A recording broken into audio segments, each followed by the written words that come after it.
ওপৰৰ পৰা দুজন তীৰ মাফিয়া ধৰিছে। তীৰ মাফিয়া ধৰি কলগাছি থানাৰ পৰা জেল হাজতলৈ প্ৰেৰণ কৰিলে।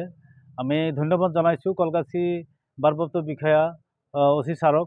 আমাৰ কলগাছি বিভিন্ন এলেকাত আৰু তীৰ খেলা চলি থাকে। আমি সেইখিনি ধৰিবলৈ আহ্বান জনাইছোঁ আৰু লগতে লাগিলে আমিও সহযোগিতা কৰিম।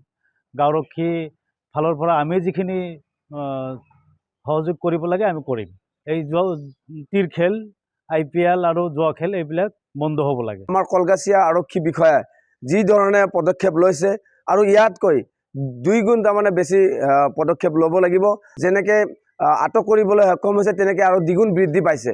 ৰামপুৰৰ পৰা 2জন ব্যক্তিক ইতিমধ্যে জুৱাৰীক আটক কৰিছে আৰু আমি তেখেতক ধন্যবাদ জ্ঞাপন কৰিছোঁ। কাৰণ ফটোত আমি দেখা পাইছোঁ যে সাধু সন্যাসীৰ বেজ ধৰি পেলাই হৰিণ চিকাৰ কৰি আছে। এনেকুৱা আচলতে আমাৰ ইছলাম ধৰ্মতো নাই। কলগাছি আৰক্ষী থানাৰ আৰক্ষী বিষয়াক মই আমাৰ এই কলগাছিয়াৰ এজন নাগৰিক হিচাপে ধন্যবাদ জ্ঞাপন কৰিছোঁ আৰু ধীৰতাৰে কাম কৰক। একচুৱেলি 2 নম্বৰী কামবিলাক যেনে জুৱা, তীৰ খেলা হওক বা ড্ৰাগছৰ ৰমৰমীয়া বেহা, এইবিলাকৰ প্ৰতি কঠোৰ হৈছে আমাৰ কলগাছি আৰক্ষী থানাৰ আৰক্ষী বিষয়া, কিন্তু আৰু হ'ব লাগে। আমি এইটো আহ্বান কৰিছোঁ।